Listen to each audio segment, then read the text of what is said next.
Je m'appelle Julie Deninotti, je suis psychologue et chercheuse postdoctorale à l'INSERM et je travaille en cardiopédiatrie entre le CHU de Montpellier et le centre neurocardiaque de l'hôpital Necker. Et je suis lauréate d'une bourse de recherche pour l'enfance de la Fondation Mustela.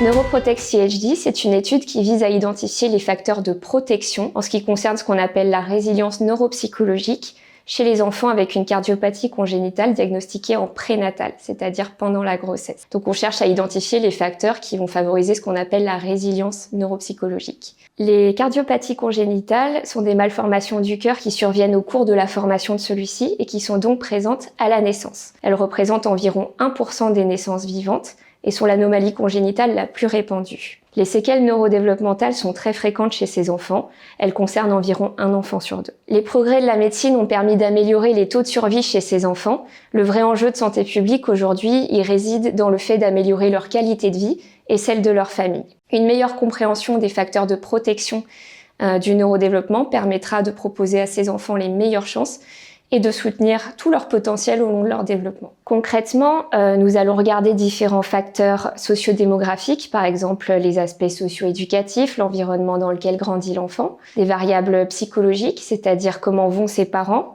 sur le plan psychologique, et des facteurs plus médicaux qui concernent plus la cardiopathie en elle-même. On va regarder comment ces variables-là, elles influencent le neurodéveloppement de l'enfant à l'âge d'1 an. Les résultats obtenus devraient permettre d'élaborer, à partir de facteurs qu'on peut potentiellement modifier, comme l'accès aux soins, des stratégies dites de neuroprotection. Donc très concrètement, ça devrait nous permettre d'élaborer des stratégies préventives pour soutenir le neurodéveloppement et améliorer aussi la santé mentale des parents. Ces résultats, ils pourront potentiellement être transposés à d'autres maladies et conditions qui affectent le neurodéveloppement. L'aide de la Fondation Mustela va me permettre d'assurer mes missions de recherche, notamment sur la partie prénatale du projet, et également de valoriser ces résultats obtenus et de communiquer ceux-ci au plus grand nombre. Je pense que ce projet est important parce qu'il aura un impact majeur sur le neurodéveloppement des enfants, mais aussi par extension sur leur bien-être et celui de leur famille.